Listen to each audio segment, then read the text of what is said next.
Hey everyone, welcome back. Tonight we're going to spend a long, slow couple of hours wandering through The Walking Dead. All of it. The original 11 seasons, the bits everyone remembers, the bits that got buried somewhere in the middle and never quite came back up, the 4 spin-offs that turned up after the main show ended, and a handful of things sitting underneath all of it that the show was quietly very good at hiding in plain sight for years before it finally decided we were ready to know about them. The format here is what people call an iceberg, which just means we're starting at the surface, the stuff anyone who's watched a few episodes will recognise, and then drifting downward at a comfortable pace through the layers.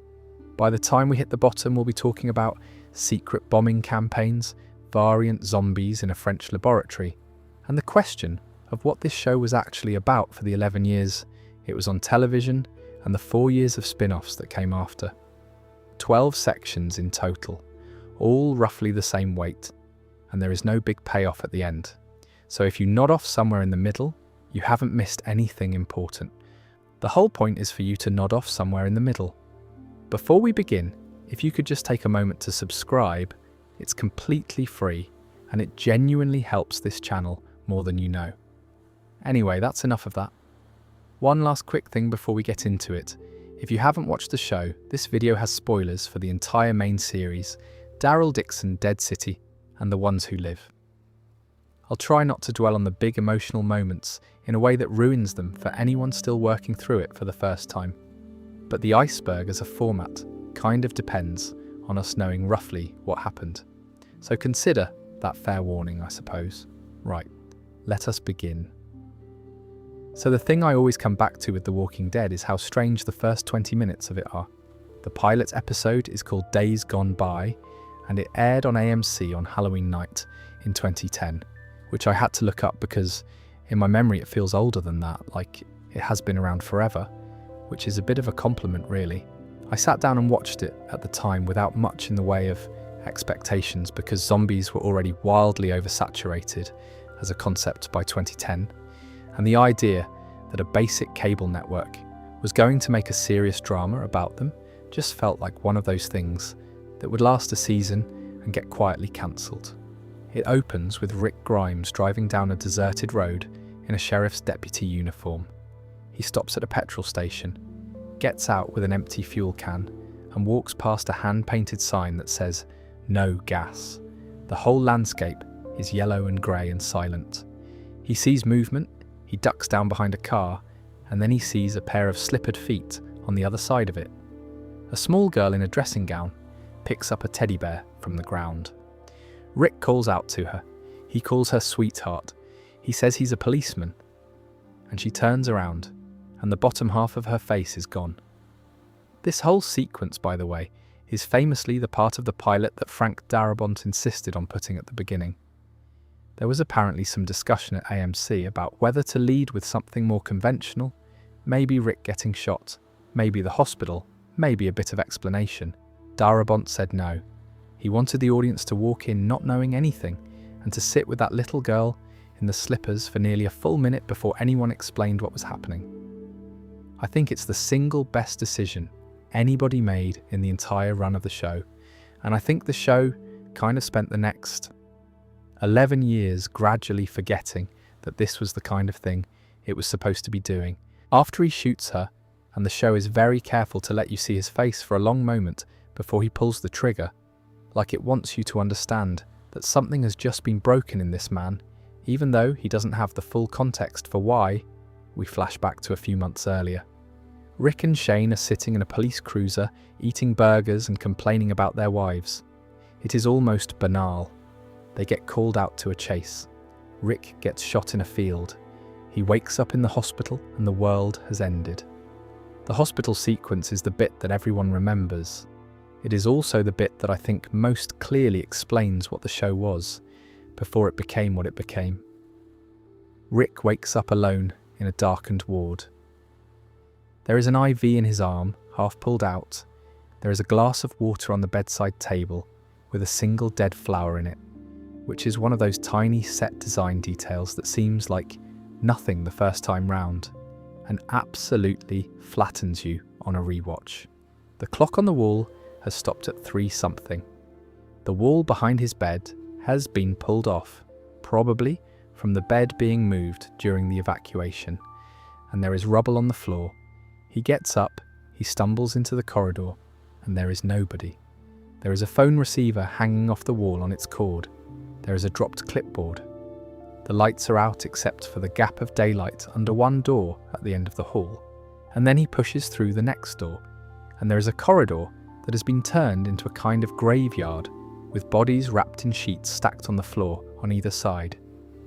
And at the end of that corridor, there is a set of double doors chained shut from the outside with the words "Do not open, dead inside" scrawled on them in some hurried, frantic handwriting.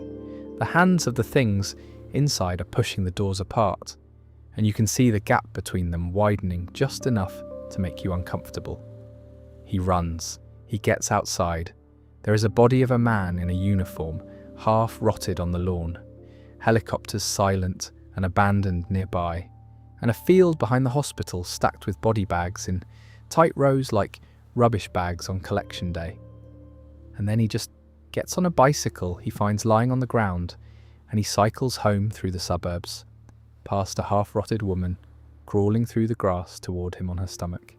And the show does not put music over any of this. It just lets it be quiet. I genuinely cannot overstate how rare this kind of opening was on cable television in 2010. The dominant texture of TV drama at the time was loud, frantic, full of cuts, full of music telling you what to feel. The Walking Dead pilot just sits there in the silence and trusts you to figure out what you're looking at. And the funny thing is, the rest of the show actually did the opposite of this for most of its run. It got louder and faster and more reliant on music cues and more in love with its own dramatic conventions. The pilot is almost a different show from the one that came after it, and you can see why, because the man who directed the pilot was fired before the second season even finished shooting. We'll get to that in another section. The shooting location is worth mentioning too. The Walking Dead was shot in and around Atlanta, Georgia, for almost its entire run, which is one of those production decisions that ends up feeling much bigger than a production decision. There is something specific about the look of suburban Georgia in summer, the slightly washed-out light, the kudzu vines crawling over everything, the empty stretches of two-lane road that genuinely feels like the end of the world, even before you put any zombies in it.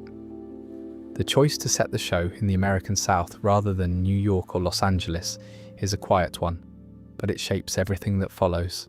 The communities the show eventually builds, the Green family farm, the prison, Woodbury, Alexandria, the kingdom, all of them have a kind of regional texture that I don't think the show could have produced if it had been set anywhere else. Bear McCreary did the score, by the way. He's the same composer who did Battlestar Galactica around the same time. His main theme for The Walking Dead is very deliberately small, a little 6-note motif on what sounds like a music box.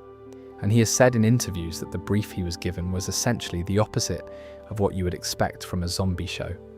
No swelling strings, no big choral horror moments, just something quiet and a little bit haunting that could sit underneath conversation without telling you how to feel. He did that for the first season under Darabont's direction, and you can hear it slowly drift away across the later seasons as different people took over, and the show started wanting more dramatic emphasis from the music. The original theme is still in there, but it gets crowded out. Robert Kirkman started writing the comic the show's based on back in 2003, with art by Tony Moore for the first 6 issues, and then Charlie Adlard for the rest of the run, which ended in 2019 after 193 issues. Kirkman has said in interviews that he originally pitched the book as a zombie story that did not end, which is to say a story where the apocalypse is the new normal and the actual interest is in what kind of people get built inside of it. Most zombie stories before that point treated the outbreak as the event and the survival as the falling action. Kirkman wanted to treat the survival as the whole point, which is also why the show eventually became less about zombies and more about communities trying to rebuild society after them, with the dead functioning mostly as weather rather than as antagonists. The other thing I think about with the pilot is the tank sequence at the end of it. Rick has cycled into Atlanta looking for his family, and the city is overrun. He has been on horseback at this point because he found one along the way, in another quietly beautiful image that nobody seems to talk about. The horse gets eaten, Rick gets cornered, and he climbs into an abandoned tank to escape. Inside the tank, alone, surrounded by a city full of the dead, he picks up his service revolver and puts the barrel against his chin. He sits there for a moment. He does not pull the trigger because right at that moment, a voice comes through the tank's radio. It is Glenn, who we don't know yet, calling him a dumbass and asking if he is cozy in there. It is played for relief. It is played for a laugh almost. But the gesture itself, the gun against the chin, is something the show's going to come back to in different forms, with different characters, across the next decade and a half. We will see Rick make a version of this same gesture, again much later, in a very different apartment, in a different city, holding a different sharp thing against a different part of his throat. The pilot plants that image early. The show remembers. I think what I want to land before we move on is that everything that came later, all of the chaos and the prison and the governor and Negan and the Whisperers and the Commonwealth and the CRM and the spin-offs and the bombing of Atlanta and the variants in France, all of it sits on top of those quiet first 20 minutes. Rick waking up in a room with a dead flower in a glass. Rick walking past the chained doors. Rick on a bicycle in the suburbs. A man who has lost everything before he even knows he has lost it. Cycling home to find his family in a world that is not going to tell him anything. And the second thing the show did, right after that, was tell us something that took most of the next decade for the audience to fully sit with. The CDC episode is the 6th episode of the first season, and it is one of those bits of television that, the more you think about it, the more it quietly reframes the entire rest of the show. It is called TS-19, named after the test subject whose brain scan Edwin Jenner shows the group toward the end of the episode, and it is also a kind of farewell to the version of The Walking Dead that Frank Darabont was making before everything changed. So the survivors arrive at the Center for Disease Control in Atlanta. They are starving and exhausted, and they have just lost Jim, one of the original camp survivors, to a walker bite, and they are essentially out of options when they reach the shutters of this enormous research facility and beg to be let in. There is one person inside. His name is Dr. Edwin Jenner, and he is by his own account the last living scientist at the facility. The other doctors have either fled or killed themselves. The power is running on what is left of the building's emergency fuel reserves, and the systems are starting to fail. Jenner welcomes them in. He gives them food and wine and hot showers and a place to sleep, which after the road they have been on, feels like heaven. There is a beautiful, slightly drunken scene at the dinner table where everyone is just relaxing for the first time in months, and you can see in everyone's face that they have started letting themselves believe this might be it, that maybe the place is actually safe, that maybe somebody knows what they're doing. And of course this is precisely the moment the show chooses to start gently pulling the rug out from under them. Jenner takes them down to his lab the next morning and shows them what he's been working on. He has the brain scan of a test subject he calls TS-19, and he plays it for them. You see the synapses light up in the recording, alive and electric, and then you see them go dark, every connection going out one by one as the subject dies. And then, after a long pause, you see something else start to light up. Not the whole brain, just the brainstem, a flicker of activity that creeps slowly outward, but only in the most basic regions, the ones responsible for movement and instinct. And while this is happening, the subject in the recording reanimates and sits up on the table. Whatever made the person a person is gone. The thing that gets up is just the body operating on the most primitive level of brain function. And then in the recording, a bullet goes through the subject's forehead, and the brainstem activity goes dark again. Jenna explains, as casually as you can explain something like this, that he doesn't actually know what the virus is. He doesn't know if it's a virus, a parasite, a fungal infection, a man-made bioweapon, something divine, something cosmic. He just knows what it does. It restarts the brainstem. Nothing else. The personality, the memories, the soul, if you want to use that word, gone. He has lost contact with every other research facility around the world, the last one being a facility in France that went dark a few weeks before the survivors arrived. We will come back to France in a later section, by the way, because the show waited about 14 years before doing anything with that line, and when it did, it was worth the wait. Then the building's countdown clock starts ticking down. The fuel is almost gone.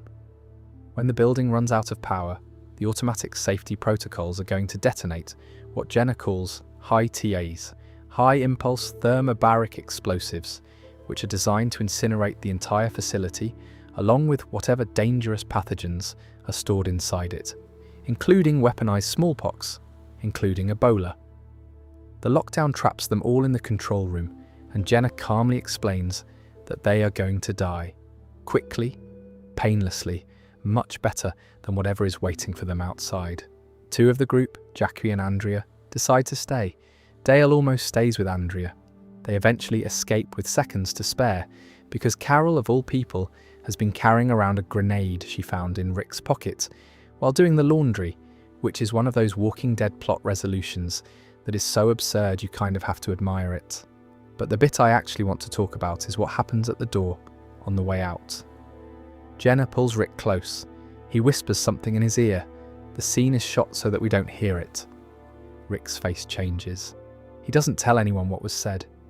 The group runs out of the building seconds before it goes up in fire, and we see Jenna and Jackie holding hands and smiling on the security monitor as the lab is consumed in flame.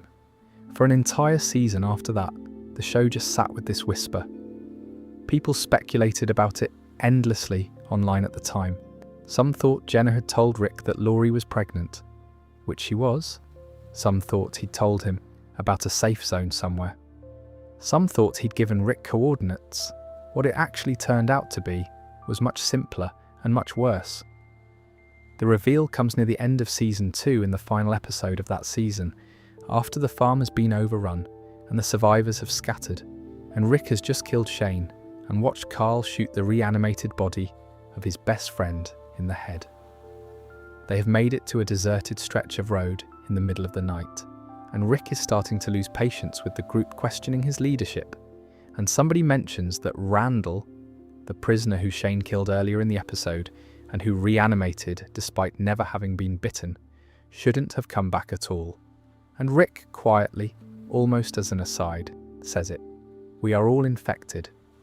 Whatever this is, we all carry it. Jenna told him at the CDC. If you die, you turn. The bite isn't the cause. The bite is just the fastest delivery system. This is the thing the show waited a full season to tell us. And once you know it, the entire run of the series is different to watch. Every death that ever happens in this show, from season 1 onward, is recoverable only if somebody puts a knife or a bullet in the brain of the person who has just died. Herschel coughing his lungs out during the prison flu outbreak. Laurie bleeding out on the floor of the boiler room after the C-section, with Carl standing over her body, holding a gun he is not old enough to be holding. The little boy at the farm who Maggie's stepmother had been keeping in the barn. Every single character we are going to lose across the next decade carries this thing inside them, and the moment of their death is also the moment somebody who loves them has to decide whether they want to do the necessary thing before the body opens its eyes again. The comic version of this reveal, by the way, happens earlier and is handled much more openly. Kirkman has the characters discuss it. They talk about what it means. The show does the opposite. It plants the line in season 2 and then mostly never mentions it again. It just lets the implications sit there in the background of every death scene. There is a kind of confidence in that choice that I really admire, even when it leads to scenes that I think the show fumbled emotionally, because it means the audience is doing some of the work in their own head. We are watching Herschel cough up blood in his cell, and we are simultaneously calculating in the back of our minds who is going to have to put him down when it happens. The show does not need to remind us, we just know. There is a small detail I love about the CDC episode that I think gets missed. When Jenna is explaining the brain scan to the group, Andrea quietly notes that she had to put down her sister Amy at the camp earlier in the season, and that she had no idea at the time that her sister was going to come back. She thought she was just sitting with the body and waiting. The realization of what would have happened if she had not been holding that gun in her hand when Amy's eyes opened is one of those very Walking Dead moments where the horror is not the monsters, it's what the monsters force people to do to each other. Jenna himself is also worth sitting with for a second. We learn at the end of the episode that TS-19, the test subject, was his wife. He had stayed at the CDC partly because she asked him to. The whole speech he gives to the group about how there is no hope, and they would be better off going up in flames, is the speech of a man who has been holding the body of his wife in a lab freezer for months and waiting for the world outside to give him a reason to keep working. When the survivors arrived, he had a brief moment of thinking, maybe it was that reason. And then he showed them what was on the recording, and he saw their faces fall, and he decided, no, this is the moment. The world really is over. He chose to go up with the building. Jacqui, who had no real reason to know him, chose to go with him. They held hands. This episode is one of the last ones Darabont oversaw. Within months of it airing, he would be gone. The slow, quiet, patient, character-first version of The Walking Dead that we got in Season 1 essentially ends with the CDC blowing up. From Season 2 onward, the show becomes something more conventional. Bigger, louder, faster, more invested in shock and less invested in dread. But the universal infection reveal, the thing Jenna whispered to Rick, that stayed in the bones of the show forever. It is the foundation of every loss that comes after it.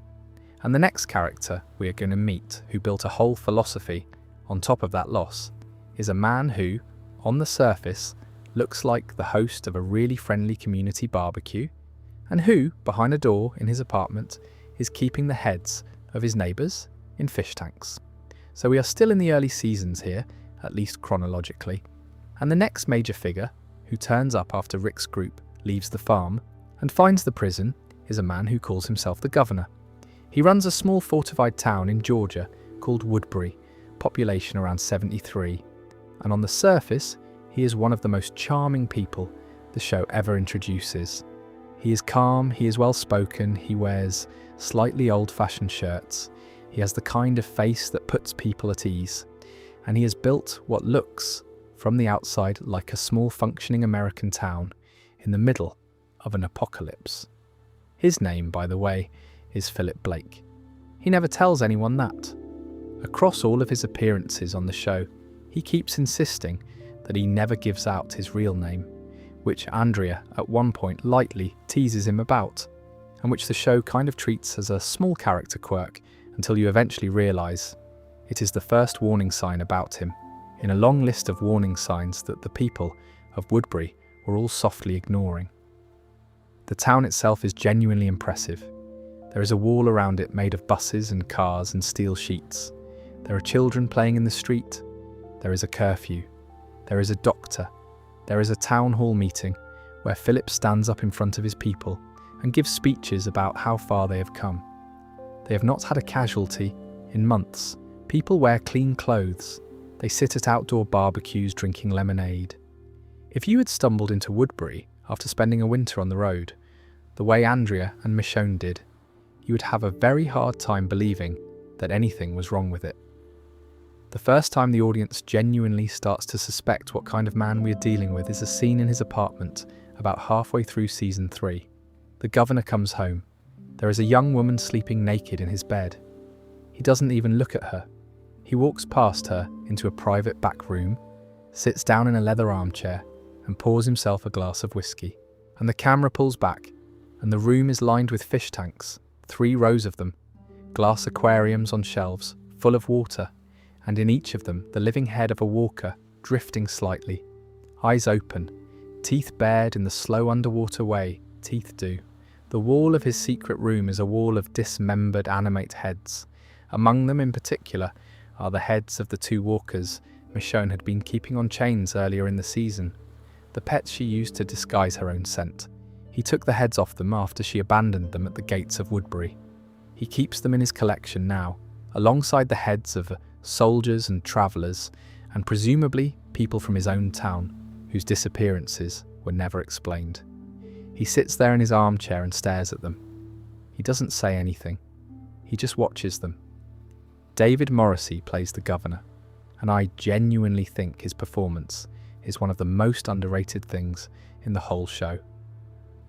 He is playing a man who knows what he is and works very hard every single morning to pretend he doesn't, which is a much more difficult acting job than playing a villain who is openly enjoying it. Morrissey makes Philip Blake into someone who is constantly negotiating with his own behaviour. The kind smile, the slow walk, the careful diction.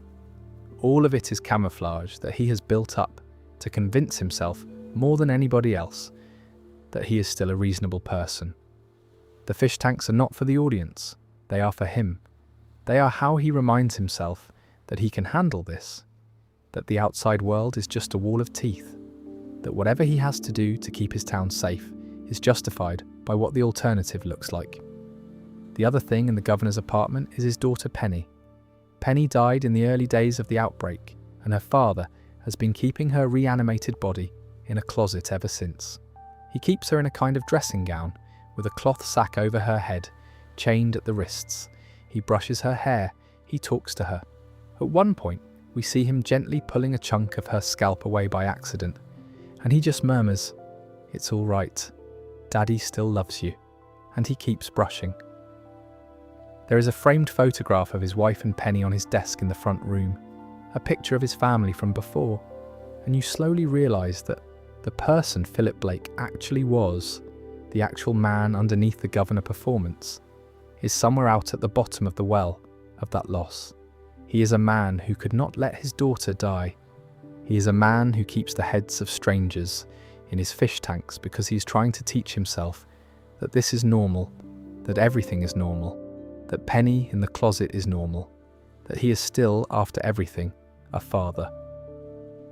Andrea, who's been a slightly difficult character for most of the show up to this point, ends up at Woodbury after a winter on the road with Michonne. Michonne immediately doesn't trust the place. Andrea does. Andrea has been freezing for months, and the soft beds and the hot food and the friendly smiles feel like the first kind of safety she has had in a year. She lets herself believe it. She ends up sleeping with the governor. She defends him to Michonne. She defends him when her friends from the prison turn up and tell her what kind of man he actually is. The show is, I think, much more sympathetic to Andrea in this stretch than the audience tended to be at the time. She is not stupid. She is just absolutely starving for the version of the world that the governor is selling her, and she keeps reaching for it, long past the point where she should have stopped. What pushes the governor over the edge from villain in disguise to villain proper is the moment when Michonne kills Penny. Michonne, who has not trusted Philip from the moment she met him, breaks into his apartment looking for her stolen katana, finds the closet, opens it, sees Penny chained inside, and at first thinks the governor has imprisoned a living girl. She unchains her, only to find that Penny is a walker, and the governor walks in just as Michonne realises this, and he begs her not to hurt his little girl. The expression on his face in that moment is one of the most genuinely vulnerable looks the show ever gets out of him, and Michonne calmly drives her katana through Penny's head. The governor screams. He attacks Michonne. The aquariums get smashed in the fight, walker heads rolling across the floor. Michonne grabs a shard of glass and drives it into his eye. After that, he is gone. The Philip Blake the town saw is dead. What comes back from that fight is a man with an eye patch and no remaining pretense of being a reasonable person. He plans an attack on the prison.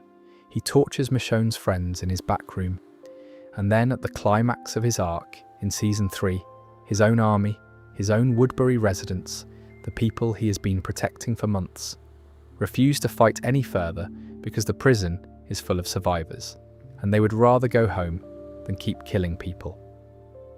And the governor, calmly, methodically, with a kind of detached look on his face, turns his weapon on his own people and kills them in the road. He kills nearly every single citizen of the town he built. He shoots them in the back as they run. 2 of his lieutenants, Martinez and Shumpert, sit in the truck watching him do it, and then they get in the vehicle with him and drive away because they have nowhere else to go.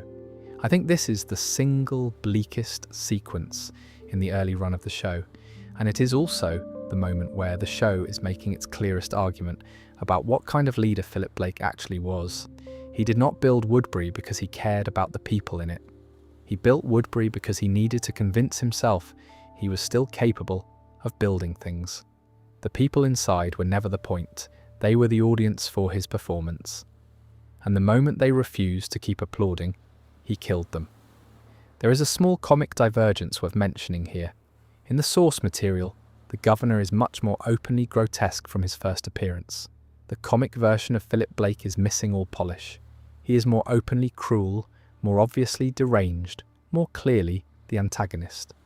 The show's choice to soften him on the surface and to lean into Morrissey's particular kind of charm was a deliberate adaptation choice, and I think it was the right one. A villain who is openly villainous is much easier to dismiss than a villain who looks and sounds like somebody you might quite like at a barbecue. Woodbury is genuinely the more disturbing version because for a while you can almost see why people lived there. You can imagine yourself living there. And then you watch a man brush his dead daughter's hair in a closet, and you remember that the smile he gave you when you walked in was only ever a costume. Years later, the show would do this same trick again with a different man. A man with a baseball bat. The bat would have a name, and the name would be the name of his wife. So if you ask most people who watch The Walking Dead what they remember about Negan, the answer is probably the bat. Lucille, the barbed wire baseball bat that he carried around for the entirety of his time as the leader of the Saviors, that he used to beat people to death in front of their friends, that he treated like a kind of beloved pet, that he kept giving little speeches to, that he carried over his shoulder almost as a fashion accessory. The bat has its own merchandise. The bat is on t-shirts. The bat is, in a real sense, the icon of Negan as a character. And the thing most people don't realise, or didn't realise until the show finally explained it years later, is that the bat was named after his wife. And his wife had been a real person who had died of cancer. The Negan we meet in Season 6 is not a man telling us about Lucille. The Negan we meet in Season 6 is a man performing the absence of a Lucille. He is loud, he is theatrical, he is performing power in the most cartoonish possible way. He is making jokes about hitting people with a bat. He is giving the bat its own little personality. He is making it kiss people on the forehead. He has built an entire identity around hiding the fact that he is one of the most grief-stricken characters in the show. And it takes the show several years to actually go back and tell us what was underneath all of that. The pre-apocalypse Negan story comes out in flashbacks across a couple of episodes much later in the series. The version that lands hardest is the one set in a bar 10 years before the present-day storyline, where Negan is tied to a chair by a group of bikers led by a man called Craven. He is begging for his life. He explains with the kind of trembling honesty that real desperation makes possible, that his wife Lucille has cancer, that she needs the chemotherapy drugs that are in a cooler on his belt, that the doctors who had been giving her the medicine had moved on, and that if Craven doesn't let him go, both Negan and Lucille will die. What we learn through these flashbacks is that pre-apocalypse Negan was already a man who had a problem. He had been a high school PE coach. He had been, by his own admission, not a particularly good husband.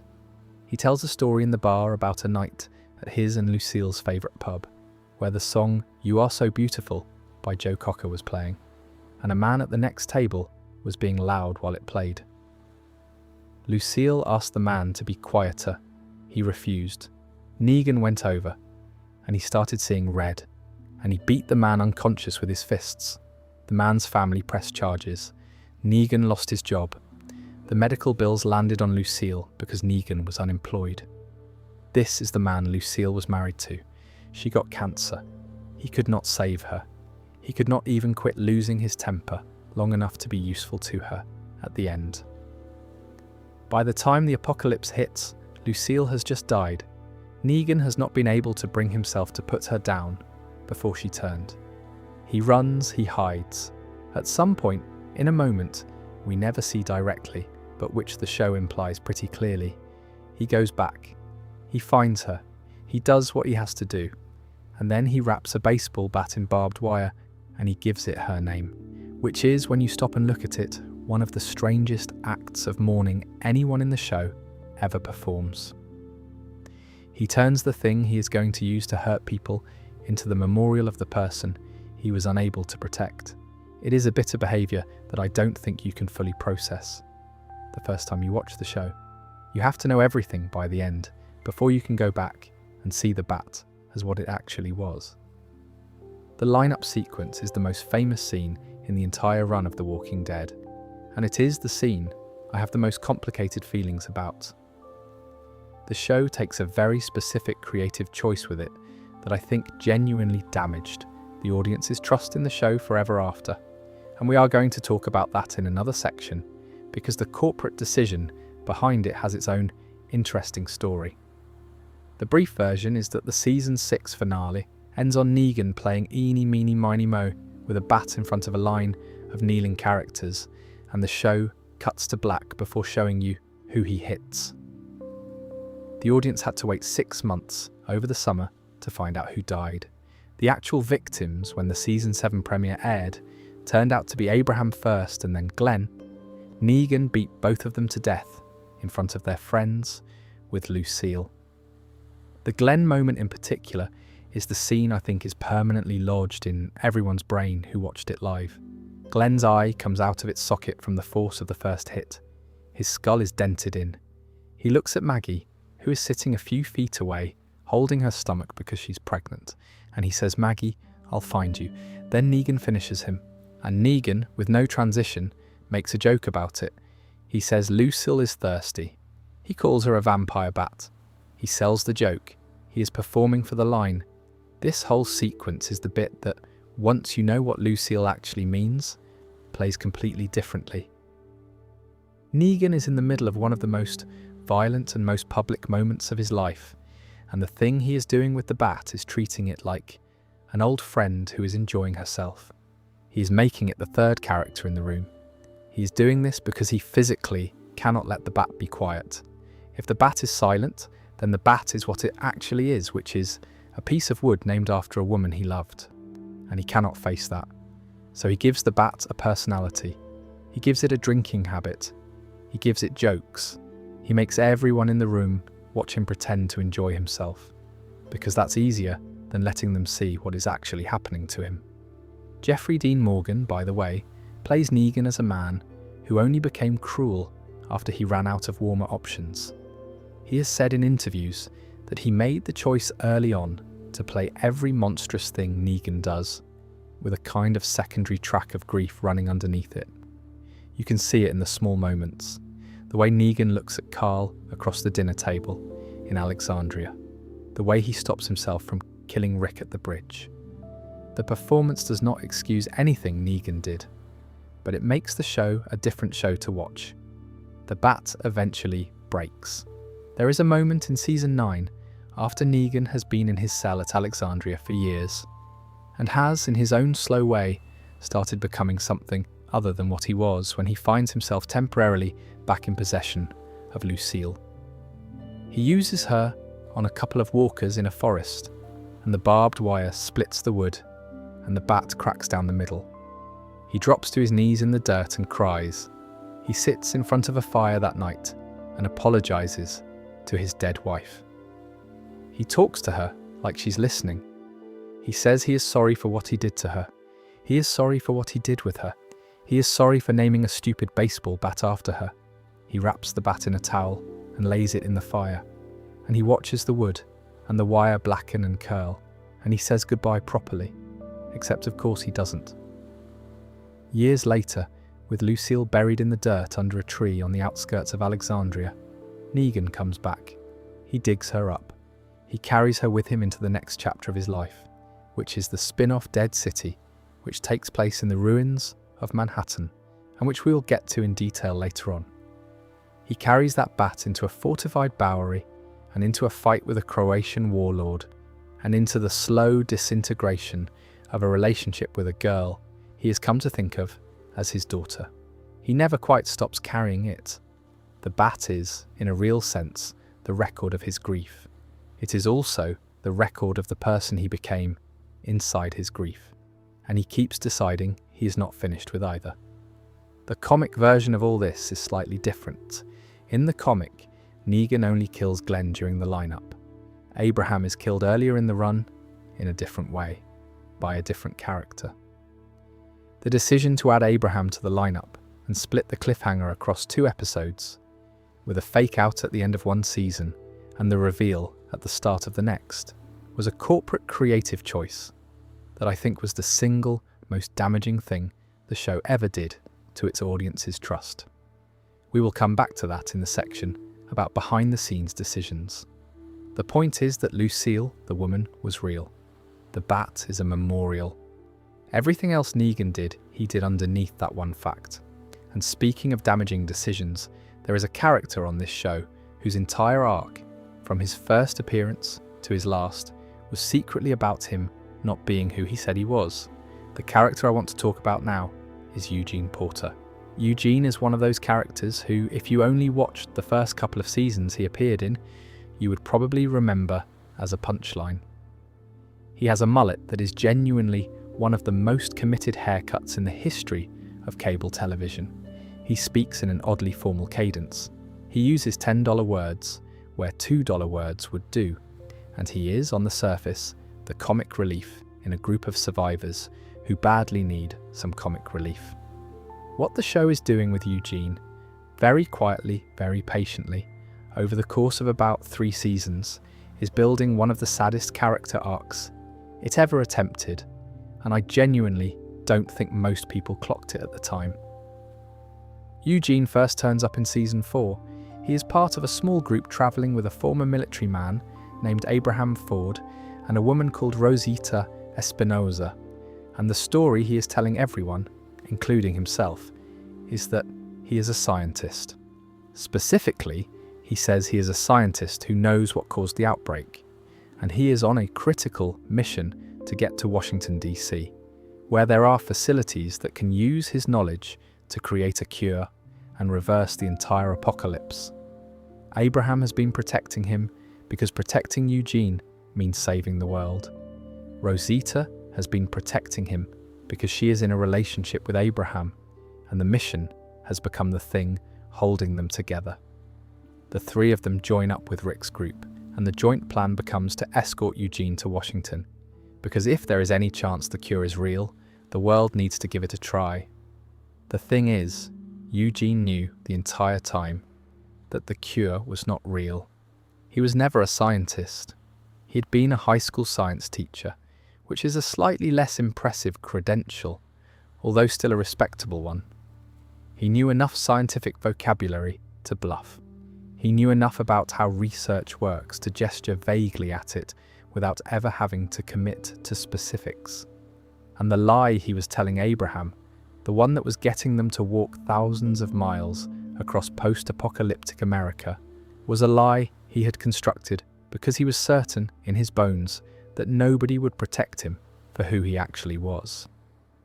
The version of Eugene who was a high school science teacher with a mullet was not, in his own assessment, a person worth the calories required to feed him, so he invented a version of himself who was the version who was the most important man in the country. The version who, if he died, the human race died with him.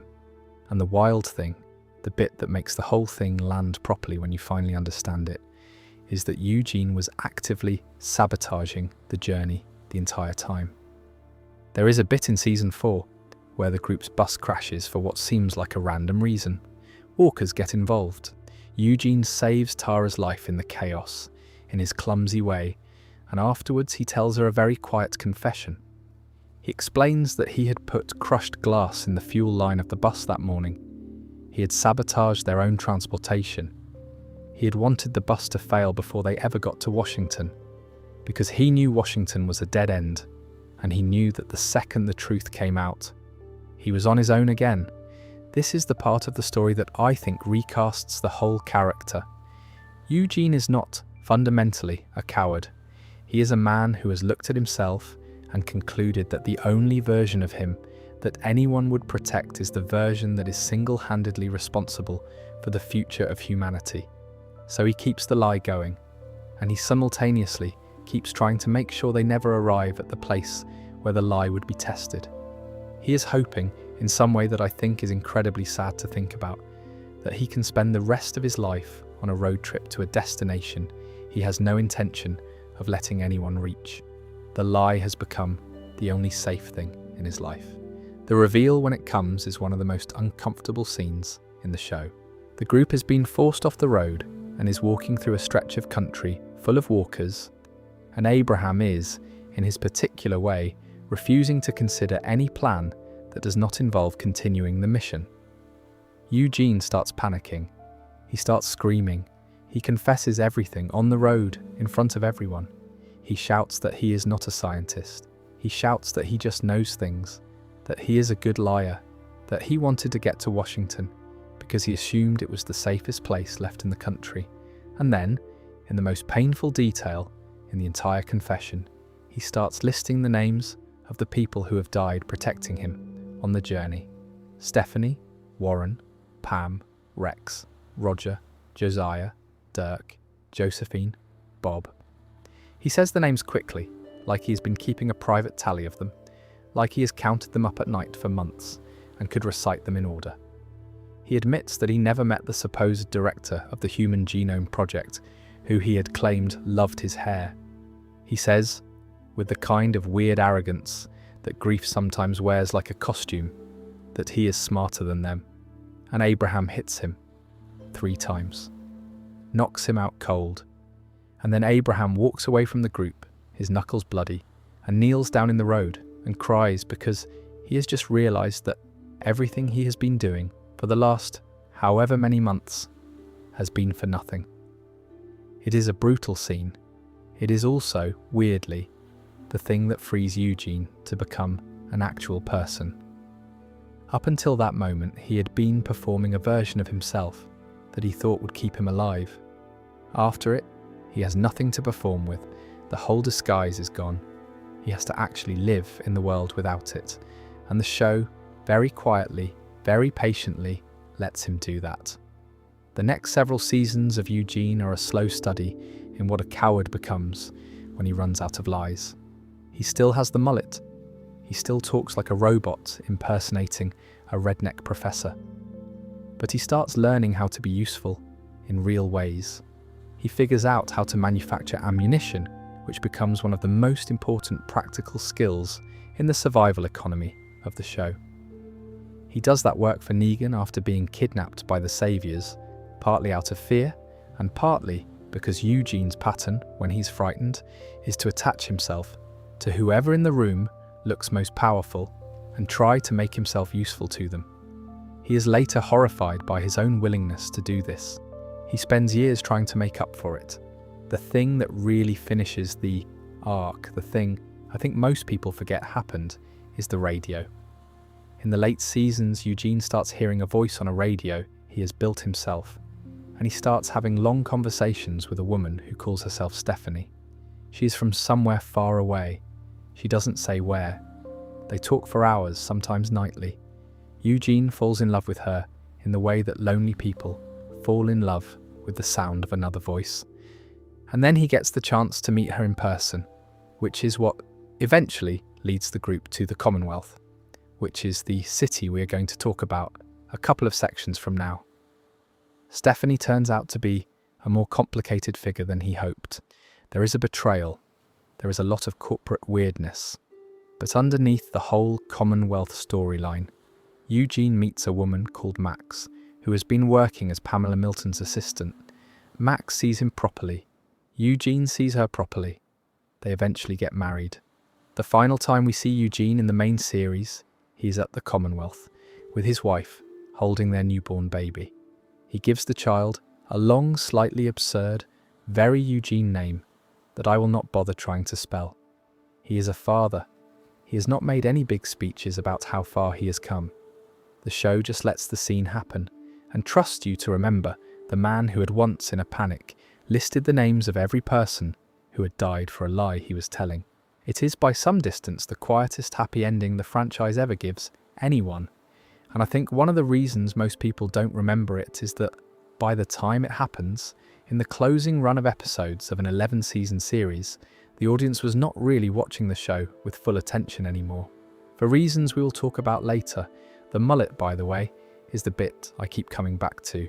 Eugene tells Maggie at one point, late in his arc, that he kept the hair because it let everyone know he was not like everyone else, which is exactly the kind of thing a deeply self-conscious person tells themselves about a defining personal choice. The mullet was the visible part of the disguise. The Brooks Ellis stories, the Genome Project boss, the Cure, all of it was the rest of the disguise. The man underneath was a frightened high school science teacher who did not believe he deserved a place at the table. The fact that the show eventually gives him one, and a wife, and a baby, and a house, and a city full of people who know what he actually is one of the kinder things the show ever does. Eugene's lie was about a man who did not believe he deserved to live. The next group of people on the iceberg lied to themselves about something much larger.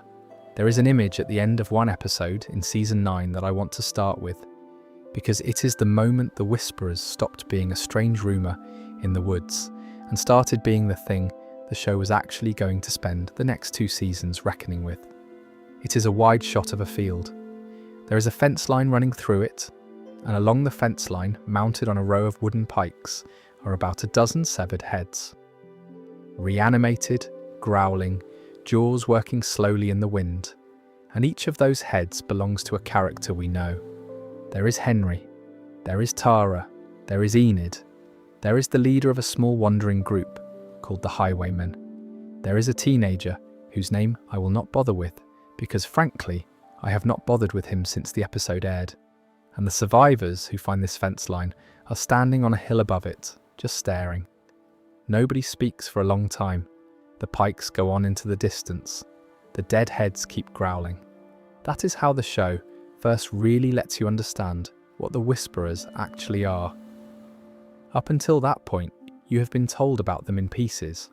A masked figure spotted in a herd, a skin found in a campsite, a girl named Lydia in a cell at Hilltop, refusing to speak, eating worms off the ground, a man 6.5 feet tall who never takes his mask off, and who speaks in a low gravel that you can barely hear. The show has been letting them be a kind of half-glimpsed presence. The pikes are the moment the show makes you sit with what they have been doing while you weren't looking. So, the basics, in case you've not seen the Whisperer stretch in a while. The Whisperers are a group of survivors who, somewhere in the early years of the apocalypse, made a choice that none of the other communities in the show have made. They decided that being a person was the disease. They decided that walking around fully clothed, in homes behind walls, building little communities of farmers and shopkeepers, was the unnatural state. The dead, in their view, were the natural state, the honest state, the way the world wanted humans to be. And so, they began wrapping themselves in walker skin, treating the herds as protection rather than threat, sleeping in fields, with the dead all around them, and slowly forgetting how to live like the people in any of the surrounding towns. The leader of the Whisperers, Alpha, is one of the most genuinely uncomfortable villains the show ever produced, and a lot of that is down to Samantha Morton's performance. Morton plays Alpha as a person who has talked herself into a religion. She has the calm certainty of somebody who has found an answer to a question other people are still asking. She refers to other survivors as the still living. with the implication that this is a temporary state. They have not yet had the courage to leave. She gives speeches that are, on a sentence-by-sentence level, almost coherent. You can see how a frightened person, sheltering in a basement during the worst weeks of the early outbreak, might have listened to her and thought, all right, maybe she is onto something. The trick of her performance is that you can almost follow her, and then she does something so obviously monstrous that you realize you have been letting her guide you down a corridor with no light at the end of it. The most disturbing flashbacks for Alpha, when the show finally gives them to us in Season 9, are not the violent ones, they are the small parental ones. We see her in the basement shelter with her daughter Lydia and her husband Frank in the early days of the outbreak, when she is just another woman trying to keep her family alive. We see her grow more controlling. We see her smother a man called Matthias in front of her own child because he was being too loud, and she was certain his noise was going to get them all killed. We see her cut her own hair brutally short, like she is shedding a previous version of herself, like the woman who used to braid Lydia's hair is somebody she has decided to murder. We see her, when Frank refuses to leave the shelter and insists on staying with Lydia, take him outside and kill him. And then we see her tell Lydia, for years afterward, that her father was the weak one, that he was the cruel one, that he was the one who used to hit her. Lydia, who was very small when all of this happened, accepts the lie. It is only when she's taken in by the people of Hilltop, fed real food, listened to, that her memories start to reorganize themselves into the actual truth. The masks are the bit that everyone remembers, and the show is very specific about how they are made. There is a scene where Beta, the second in command, sits over Lydia and prepares a new mask for her. He cuts the skin off a freshly killed walker, very slowly, very precisely, the way you might fillet a fish. He stretches the skin out, he treats it, he carves out holes for the eyes, and then he presses the inside of it against the daughter's face, like a kind of dark mother of the bride moment. It is genuinely one of the worst things to look at directly in the entire show, and it is also, in its own twisted way, an act of inclusion. Beta is welcoming Lydia back. He is reminding her of who she is supposed to be. He is performing a religious rite. Beta himself is a fascinating piece of work. The show only gradually fills him in. We learn, in a brief but devastating flashback set in a hotel, that he was a country singer in his previous life. There are posters with his face on them in the hotel bar. He smashes the posters when he sees them, which is the closest the show ever gets to telling us that he is a man trying to obliterate his own history. The thing that keeps him with the Whisperers is the death of a friend called Dee, who turns out to have been Alpha. She is the one who first told him to peel off his face and leave his old self behind. The moment in the hotel flashback where he peels Dee's face off at her own request and wears it under his other mask for the rest of his life is the closest the show ever gets to its own version of a love story. He is wearing her, literally, under everything else. It is grotesque and weirdly tender in the same breath. The thing I keep thinking about with the Whisperers is that they were not nomads. They were a cult. They had an actual theology.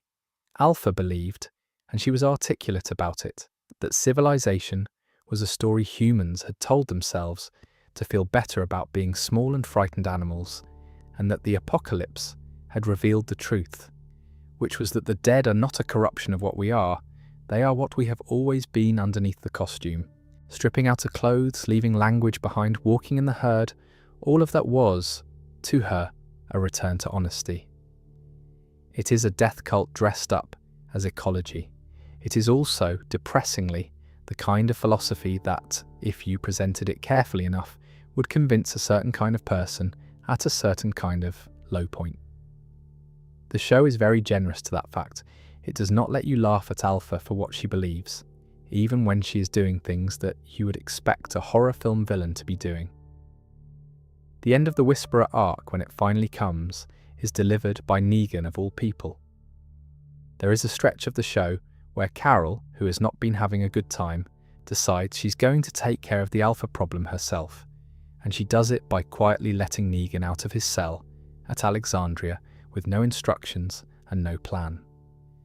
The implication, which Negan picks up on immediately, is that she wants him to do the thing that nobody at Alexandria can be seen doing. He infiltrates the Whisperer camp. He spends several episodes earning Alpha's trust. He even sleeps with her, which is one of those bits of the show that lives in a slightly weird tonal space. And then, at the end of it, he takes her into a clearing and he cuts her throat. And he carries her head in a bag back to Alexandria. He hands it to Carol. The whole thing is done with a kind of grim professionalism that suggests this is the only thing he was ever quite right for. Beta, by the way, does not take this well. He spends the rest of the Whisperer arc as the new Alpha, hauling Alpha's reanimated head around with him like a kind of relic, listening to it whisper to him in the woods, until Negan eventually finishes him off too. The Whisperers, as a group, dissolve. The pikes come down. The survivors bury their dead, the ones who can still be buried. And Lydia, who has been the show's most consistent argument that the Whisperer doctrine was never inevitable, finds a place at the new hilltop and slowly starts learning how to read. After the Whisperers came something stranger, a community that pretended none of the rest of this had ever happened. They had ice cream parlours. The thing to understand about the Commonwealth before you understand anything else about it is the gap.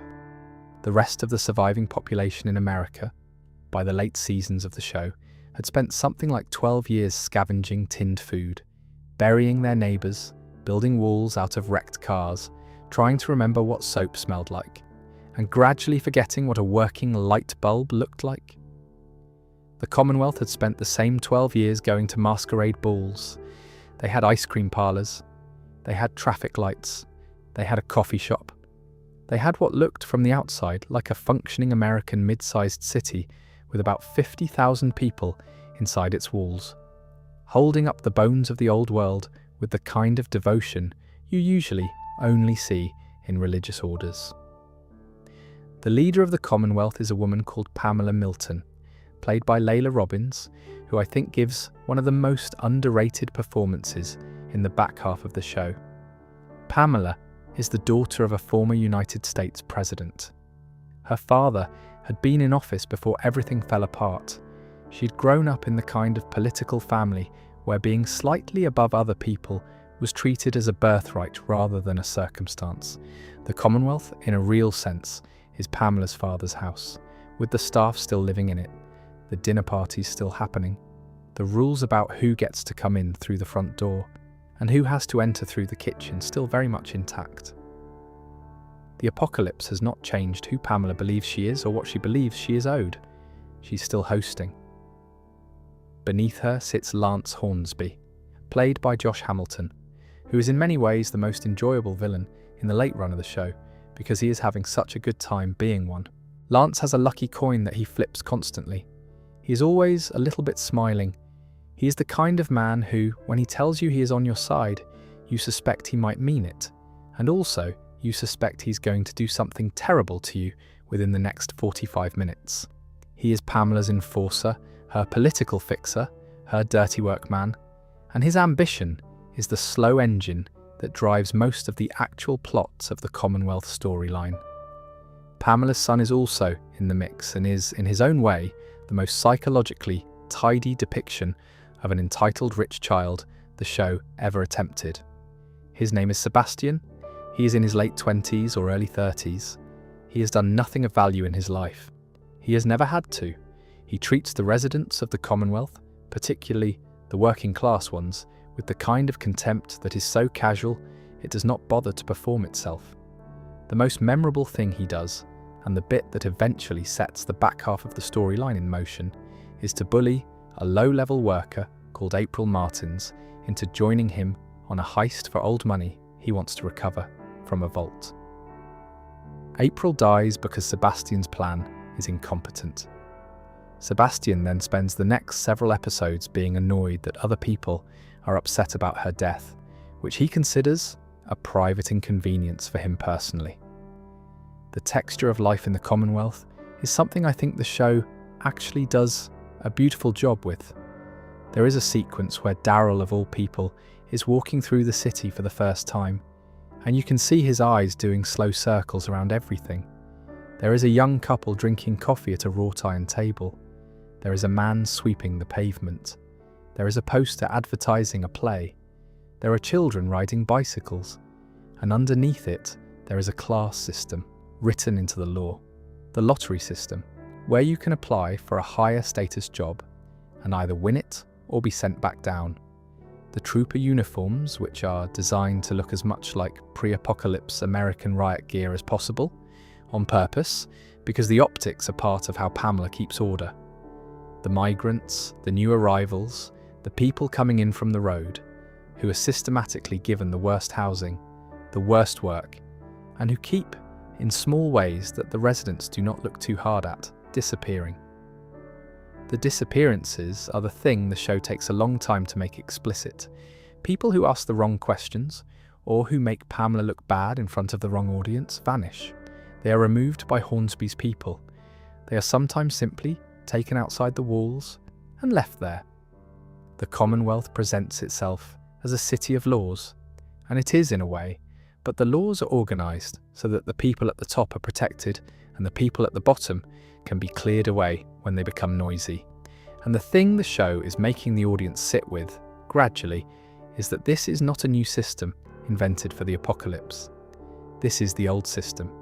The pre-apocalypse American class structure has survived in the heads of the people who used to benefit from it, and they have rebuilt it as soon as they had the resources to. The single moment that for me defines what the Commonwealth actually is happens late in the storyline, after Hornsby has tried to position himself as more powerful than Pamela and has accidentally got Sebastian killed in the process. Sebastian becomes a walker. Pamela has Hornsby tied up in a cell. She has Sebastian's reanimated body chained to a wall in the same cell. And then she has a guard bring in a corpse, drop it on the floor, hand Hornsby a machete, untie his hands, and leave. The order given calmly, in passing, on her way out the door, is for Hornsby to feed her son. Piece by piece, and the show does not dwell on the violence of it. It just leaves you with the image of a man in a small room with a dead body, a knife, and the reanimated remains of the child of the woman who has decided this is the appropriate punishment. It is one of the most coldly, unblinkingly cruel things the show ever puts on screen, and it is delivered by the most powerful person in the city in the calm voice of a woman who is simply solving a problem. The thing the show is arguing across all of this, I think, is that the old world's hierarchies did not die with it. They were carried inside the people who had benefited from them, and they were quietly rebuilt the moment those people had access to the resources to build them with. The collapse of civilization did not break the class system. The class system was, in fact, one of the first things to recover, because the people who had been in charge knew exactly how to put it back together, and the people who had not been in charge were too tired to argue. The Commonwealth is, in a real sense, the show's argument that the worst part of the world that ended was not what was lost, but what survived. The comic version of the Commonwealth, by the way, goes in a slightly different direction. Rick Grimes is alive in the comic at this point. He arrives at the Commonwealth, makes a series of careful political moves, builds relationships with both the working class characters and the disaffected upper class, and eventually negotiates a transformation of the city from a hierarchical state into something more democratic. The comic, which Robert Kirkman ended in 2019, treats this as a kind of long, slow vindication of Rick's whole life. The show could not do this for the simple reason that Rick had been written out of the series years before the Commonwealth storyline began. He was off in a Civic Republic helicopter somewhere, and the writers had to come up with a different resolution for the city, which involved Maggie and Daryl and Mercer and Carol working together to topple Pamela in a way that, I have to say, did not quite land for me. The Commonwealth deserved a Rick-shaped solution.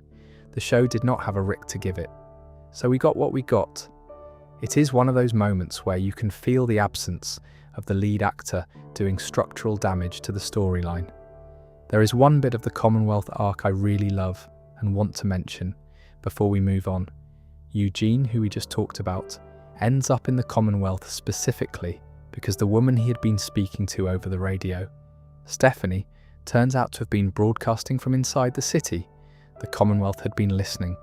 They were monitoring radio frequencies, looking for survivors who might be useful, and then luring them in with the appearance of romance, which is a frankly horrible thing to do, but also a very Commonwealth thing to do. Eugene, when he discovers this, is heartbroken. In a particular way, I think only Eugene could be heartbroken. The first real connection he has ever made was with a city, not a person, and the city was running a marketing campaign. The fact that he eventually finds an actual person inside that city, Max, who sees him properly, is the small mercy the show grants him at the end of his story. Speaking of helicopters, so I want to take a little detour now into the bit of the iceberg that is not about what is on screen, but about what was happening behind the camera, because there is a story underneath the production of The Walking Dead that I think actually explains a lot of the strangeness in the show's later seasons, and most casual viewers have no idea about it. The man who developed The Walking Dead for television was Frank Darabont. He is the writer-director responsible for The Shawshank Redemption, The Green Mile, and a film called The Mist, all of which are adaptations of Stephen King novels, all of which have a slow, careful, almost theatrical quality to them. Darabont brought all of that to the pilot of The Walking Dead. He directed it himself. He oversaw the writing of the first season. He hired the original cast. And as I mentioned all the way back at the start of this video, he made the choices about silence and pacing and music that gave the first season its particular texture. If you have ever rewatched season 1 and thought, this feels like a different show than what came later, it is because, in a real industrial sense, it was. It was the show Darabont was making. The show that came after, from season 2 onward, was a different show. Because in July of 2011, before season 2 had even finished filming, Frank Darabont was fired. The reasons given for the firing at the time were vague. The trade press reports talked about creative differences. Robert Kirkman, who was a producer on the show, made some carefully diplomatic statements. AMC made some equally carefully diplomatic statements. The actual reasons, which came out years later in court documents because Darabont sued AMC for hundreds of millions of dollars in lost profits, were about money. The Walking Dead had become, almost overnight, the biggest thing on cable television. The season 1 premiere had drawn massive audiences, and the network was rapidly figuring out that they had something genuinely unusual on their hands. The natural response to having a hit show, you would think, is to invest more money in it. AMC's response was the opposite. They cut the budget for season 2 by a significant margin and asked Darabont to deliver more episodes for less money than the first season had cost. Darabont, who had a very specific vision for what the show was supposed to be, did not take this well. There is a very famous email that he sent to his writer's room during this period, which came out in the lawsuit and was eventually published in places like The Hollywood Reporter, in which he absolutely lost it. He used a lot of language that I won't repeat here, but the gist of it was that he could not believe what the network was asking him to do, that the people making the budget decisions were idiots, and that he was being forced to choose between making a show he could be proud of and making a show that could be made for the money he had been given. That email, by the way, became one of the central pieces of evidence in the lawsuit that followed his firing. AMC argued that the tone of his communications with his staff was the actual reason he had been removed, that he had been creating a hostile work environment.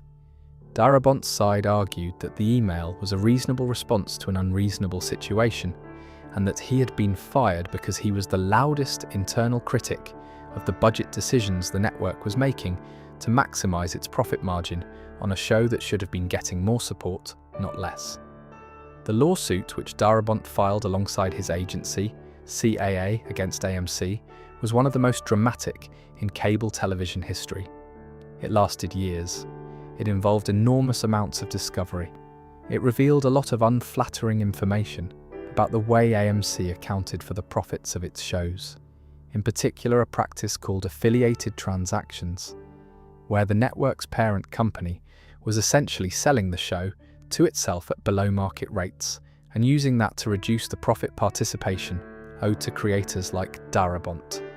The whole thing eventually settled in 2021 for what the trade press reported as around $200 million, although the exact final figure is not entirely public. It was, by any measure, one of the largest creative settlements in television history. In the meantime, the show kept going. Glenn Mazzara took over as showrunner for the second half of Season 2 and all of Season 3. He was let go after Season 3. Scott Gimple took over for Season 4 and ran the show for the next 5 years, which is the longest tenure of any showrunner in the series and which roughly corresponds to the period most fans think of as the show's prime, with the prison arc, the road to Terminus Alexandria, the introduction of Negan. Angela Kang took over for Seasons 9 through 11 and brought the show to its eventual end. Greg Nicotero, the makeup and effects supervisor, directed an enormous number of episodes and eventually moved over to oversee much of the spin-off slate. 4 showrunners across 11 seasons, each of them with a slightly different idea of what The Walking Dead was for, each of them inheriting decisions made by the previous one and trying to do something with them. The thing this does to a show over a long enough run is something I think is worth sitting with. Television shows on cable get their identity in part from the consistency of the people running them. The Sopranos was David Chase, Mad Men was Matthew Weiner, Breaking Bad was Vince Gilligan. These are people whose voices stayed in the writer's room from the first episode to the last. The Walking Dead never had that. The Walking Dead had 4 voices in sequence, each of them carrying out a slightly different argument about what kind of show they were making, all of it on top of the foundation Darabont had laid before he was thrown out. You can actually see this in the texture of the seasons. Season 1, the Darabont season, is slow and quiet and patient. Season 2, the transition, is slower in a different way, the famously becalmed stretch on Herschel's farm that the critics at the time mocked as people standing around a barn, talking. Mazzara's Season 3, with Woodbury in the prison, is faster and louder. Gimple's run is the closest the show ever gets to a unified voice, partly because he was there for so long, and partly because he had been a writer under Mazzara before he took over. Kang's run in the final seasons is the most uneven, partly because she had inherited an extremely tired cast and a frustrated audience, and partly because she was being asked to wrap up something that had grown well beyond what anyone had originally planned for. The Darabont vision, the one that got shut down, is something we can only really glimpse in fragments. From interviews he gave at the time, and from what came out in the lawsuit, we know he had been planning to lean much more heavily into the early days of the outbreak. He wanted to do extended flashbacks to the moment civilization actually fell. He wanted to show the National Guard collapsing. He wanted to show the bombing of Atlanta, which we had been told about in passing in the pilot, and which the show wouldn't actually return to in any serious way until The Ones Who Live, a spin-off that aired more than a decade later. Darabont's Season 2, the one he never got to make, would have looked very different from the one we got. Whether it would have been better is impossible to know, but it would have been a different show. The other corporate story that runs underneath all of this is what happened to Robert Kirkman. Kirkman, who created the comic and was an executive producer on the show, had his own falling out with AMC over a different version of the same accounting argument. He sued the network himself. He settled separately. The whole period from roughly 2011 to about 2017 was a slow corporate war between the people who had created the show and the network that was making the money off it. By the time the dust settled, all of the original creative voices had either been pushed out or had taken settlements and stayed on under very particular conditions. And then there is the Andrew Lincoln situation. Lincoln, who plays Rick Grimes, decided around 2018 that he wanted to leave the show. He has said in interviews that the decision was about wanting to spend more time at home with his family in England, which I think is genuinely the entire reason, although there has always been a quiet additional rumour that he was also frustrated with the direction the show was going. AMC, faced with the prospect of losing its lead actor, did a deal with him for a series of spin-off films featuring Rick. Those films were announced, they were promoted, they were repeatedly delayed, and eventually they got reformatted into the spin-off series, The Ones Who Live, which finally aired in 2024. The film versions were never made, so that is the corporate iceberg underneath the show. A fired showrunner, a $200 million lawsuit, 4 creative voices in sequence, none of them quite finishing what the previous one had started. A creator who sued and settled, a lead actor who walked. A spin-off strategy that turned a planned film trilogy into a streaming series after years of stalling, and all of it sitting underneath the show itself, doing slow damage to the thing that was on screen, in ways that I think most casual viewers never quite registered, but that they could feel as a kind of unevenness. And while all of that was happening in the executive offices, the show itself was hiding the most ambitious piece of world building in its entire run somewhere underneath the surface of every episode. They had been seeding it since season 1. They just didn't tell you what it was for about a decade. There is a helicopter in the 3rd season of The Walking Dead that flies over a stretch of highway briefly in the background of a shot, and Andrea looks up at it. It is gone in a few seconds. The show does not draw attention to it. Most viewers watching that episode live in 2012 almost certainly did not register it as a thing. It was just texture, background detail, maybe a military patrol, maybe a survivor with a working aircraft, maybe nothing. That helicopter, it turned out a decade later, was the most important detail in the entire show. Every helicopter the show ever quietly placed in the background. The one that took Beth to Grady Memorial Hospital.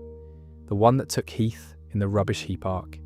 The one Rick saw fly off after the bridge. The one Jadis was using to traffic with somebody she would never explain. All of those helicopters belonged to the same organisation. And that organisation was not, as it had appeared, the last fragment of a former American military trying to hold itself together.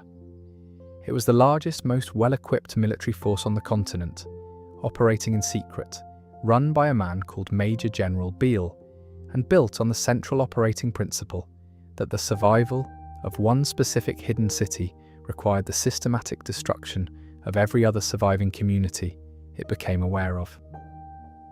The organisation is called the Civic Republic Military, the CRM. The city they protect is called the Civic Republic, and it sits in what used to be Philadelphia. Inside it are hundreds of thousands of survivors, living under blackout protocols and rotational citizenship, and a doctrine called security and secrecy above all, which means roughly what it sounds like it means. No one is allowed to leave the city. No one is allowed to talk about the city. The CRM has been at this for over a decade, by the time the show finally lets us see inside it. They have schools, they have agriculture, they have running water and electricity, and skyscrapers, with their windows intact. And they have an entire branch of the military, the frontliners, who go out into the rest of the country and quietly take care of any survivor groups that have grown large enough to register as a strategic threat. The thing the show takes the longest to reveal, the thing that essentially recontextualizes every previous season, or once you know it, is that the CRM was responsible for the destruction of Atlanta. The napalm that we see in the pilot, blooming over the city skyline as Rick approaches it on horseback, was not a desperate containment effort by a confused American military. It was a coordinated strike, ordered by the same people who would go on to found the Civic Republic against a civilian population that they had concluded was already lost.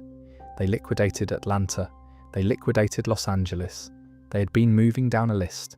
The plan had included Philadelphia, And the only reason Philadelphia survived to become the Civic Republic was that one of the pilots in the formation refused to drop his payload. The pilot's name was Donald Okafor, played by Craig Tate, and he is one of the most quietly devastating characters in the entire franchise. He had been a US Air Force officer when the orders came down to start bombing cities. He had a wife, a Marine named Estelle, who could not bear the idea of going in afterward to liquidate the survivors. The bombs had not finished. They could not be part of it. And so, Okafor, on the day Philadelphia was supposed to die, took his squadron and dropped his payload on 4,000 Marines who had been staging at Lincoln Financial Field for the ground operation, including his own wife. He killed her on purpose to save the city. He has carried this around with him for the rest of his life. When he eventually tells Rick about it, much later, in a fight in Rick's apartment in the Civic Republic, he does not say it as a confession. He says it because Rick has accused him of not understanding what sacrifice means. And Okafor, who has been holding this inside himself for years, finally tells Rick, 4,000 Marines, Estelle, the whole base, to save the city. The man who recruited Okafor into the CRM after the war ended, the man who built it into what it became, is Major General Beale, played in the spin-offs by Terry O'Quinn. Beale is one of those late career performances by a great actor that I do not think enough people saw, because by the time The Ones Who Live aired in 2024, the audience for the franchise was a small fraction of what it had been. Beale is not a swaggering villain. He is a calm, exhausted-looking man who has been doing the maths on human extinction for over a decade and has arrived at the conclusion that the maths is not in his favour. The CRM's internal modelling, which he shares with Rick in a quiet scene late in the spin-off, suggests that humanity has roughly 14 years left on the planet before the combination of unburied dead, environmental collapse, disease, and the sheer logistic impossibility of feeding a global population brings the species below the survival threshold. The CRM's purpose, in Beale's framing, is to beat those odds, to survive past the deadline, to carry whatever is left of human civilization across the gap and out the other side. And the way the CRM has decided to do that is to destroy everyone else. The doctrine is not just to protect the Civic Republic, it is to actively dismantle any other community that grows large enough to attract attention, to compete for resources, to know too much. The most explicit confirmation of this comes when the show finally tells us what happened to a place called Omaha. Omaha had been one of the surviving cities the Civic Republic had publicly acknowledged as an ally. There was a third city, Portland, that was also part of the alliance. The three of them, the Alliance of Three, were supposed to be working together to coordinate a rebuilding of the continent. Then Omaha fell. The official story, which the people of the Civic Republic were told, and which they believed, was that Omaha's perimeter had been breached by a large herd, and that nearly 90,000 people had been lost in the collapse. The truth, which Beale eventually tells Rick directly in his quiet office, is that the CRM destroyed Omaha. They led a herd to a weak point. They opened the wall. They allowed the city to die. And then they reported it as a natural disaster. The reason they did this was that Omaha had started to ask questions about Civic Republic policies. They were no longer a useful ally. They were a liability. So they were removed. And then there is Operation N1W, the plan when Rick finally figures out what is happening, the operation that is in progress while he is sitting in the auditorium listening to a presentation he was not supposed to be at, is to do to Portland what was done to Omaha. The CRM has been embedding agents in Portland for years, working as teachers and administrators, building cover identities, gaining access to the city's schools. The operation, as the presenter calmly explains to the gathered frontliners, will begin with the airlift evacuation of approximately 10% of the children in Portland from 3 school sites. The other 90% of the city's population, including the rest of the children, will then be gassed with chlorine. The presenter goes through the trauma protocols for the participating forces, the protocols for handling the children during the airlift, the timetable, the bubble windows that will be in blackout so the children won't see or hear what is happening to the city. It is one of the most controlled bureaucratic depictions of a planned atrocity I have ever seen on television. There is no shouting, there is no music. There is a man with a clicker advancing slides. There is a room full of soldiers taking notes. Beale explains all of this to Rick at the same time, in his office, with photographs of giant herds and modelling diagrams of population dynamics. The line he gives that has stuck with me since the spin-off aired is that the most likely outcome of all of this is that everyone is going to die anyway, and that the planet will end up cluttered with corpses that rot into food for the trees. And so the CRM is, in his view, trying to beat the odds, which means doing whatever needs to be done. He is not enjoying any of it. He is just doing the maths. The thing that, once you know all of this, recast the entire show, is that the helicopters were always there. Beth being taken to Grady Memorial in Season 5. Heath disappearing in Season 7. The pilot Jadis used to traffic survivors with from the rubbish heap. The helicopter that took Rick after he blew up the bridge to save his family from a herd in Season 9.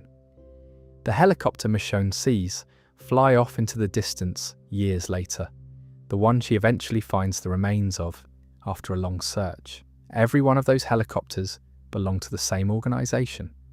The show was planting them across nearly the entire run of the series.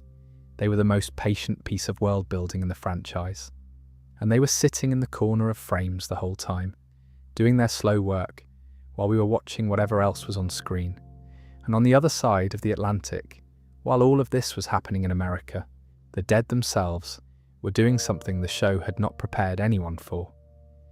There is a moment in the first season of The Walking Dead, Daryl Dixon, which aired in 2023, where Daryl is being chased through a stretch of French countryside in the rain. He turns a corner. He sees a walker shambling in the middle of the road. He raises his crossbow to put it down, and the walker, which has been about 30 feet away from him a second ago, lets out a sound that no walker on the main series has ever made, and then it runs, not shambles, runs, full speed, head down, arms pumping, like a person, like a sprinter. Daryl drops the crossbow and just stares. He cannot believe what he's looking at, and neither can the audience, because for the entire run of the original show, we had been told, implicitly and explicitly, that the dead were slow. That this was a fixed property of the world. That whatever else might change, the walkers themselves were a constant. And then a spin-off that aired more than a decade later quietly threw that assumption out the window. The Daryl Dixon spin-off is one of the strangest pieces of the franchise, and I think it is also one of the most interesting. The premise, on paper, sounds slightly absurd. Daryl Dixon, a Georgia survivor who has not been on a boat in his life, somehow ends up washed ashore on the coast of France. He has no memory of how he got there. He spends the first season trying to get home. He gets caught up in a French religious resistance movement called the Union of Hope, which is built around a young boy called Laurent, who was born to a dead mother during the early days of the outbreak. The boy is treated by the Union as a kind of messianic figure. There is a series of nuns. There is a man at the centre of the Union called Losang, who is trying to deliver Laurent to a hidden community called the Nest in the north of France. The show takes the religious dimension of all this much more seriously than the American series ever did. It is in places openly theological, in a way that the original show never quite let itself be. But the bit I want to talk about is the dead, because the actual reason the Daryl Dixon spin-off exists, in world-building terms, is to finally do something with a line that Jenna had thrown out in the CDC episode all the way back in Season 1. He had mentioned in passing that he had been losing contact with research facilities around the world, and that the last one he had heard from was a facility in France. The show had never come back to this. It had hung there as a piece of background lore for well over a decade, and then, with no fanfare, the spin-off went to that facility, walked us through it, and showed us what had been happening inside, while everyone else was busy with Negan and the Whisperers and the Commonwealth. The facility, by the time we see it, is called Maison Mère. It is run by a woman called Jenny, who leads a movement called the Power of the Living. She is a former janitor who used to work at the Louvre and who watched her city die through a series of paintings that she now thinks of as prophetic. She has, over the years, built a kind of nationalist movement, partly political, partly scientific, that intends to reclaim France through control of the dead. And the way she intends to do that is by mutating them. There is a chief scientist at Maison Mère called Dr. Lafleur. He has been running experiments. The experiments involve a serum, called the AMPA serum, which when injected into a walker turns it into something faster, stronger, more coordinated, and harder to kill. The mutated walkers are called AMPAs. They have black eyes, they move like sprinters. Their blood is corrosive enough to burn through metal. The first time the show really shows you what one of them can do, it is in a fighting pit, with Daryl on the floor, an axe in his hands, and an AMPA charging him with the speed of a charging dog. He manages to put it down with the help of a French flag he has grabbed off the wall, which is one of those touches the spin-off goes in for that I cannot quite tell if I love or find ridiculous. Probably both. The AMPAs are not, however, the only mutated variant. There are also the burners, which the show had been hinting at since the start of the spin-off. Burners are walkers whose bodies heat up to the point where they release a kind of acidic, burning blood when struck. They can damage the people fighting them just by being hit. They are, according to a man called Remy, who has been working at Maison Mère, a separate phenomenon from the Ampere. The rumour is that the burners are a wild variant, the result of an early experiment at the facility that escaped containment and bred in the wild. The Amperes, in contrast, are intentional. Janet has been making them on purpose. Her stated goal is a directable, trainable army of the dead that she can use as soldiers in the war for France. And then there is a third variant, glimpsed only once or twice across the spin-off, that I think is the most genuinely unsettling thing the franchise has ever done with the dead. There is a scene in a laboratory where Dr. Lafleur is running an experiment on a chained-up walker with black eyes, the same kind as the Amperes.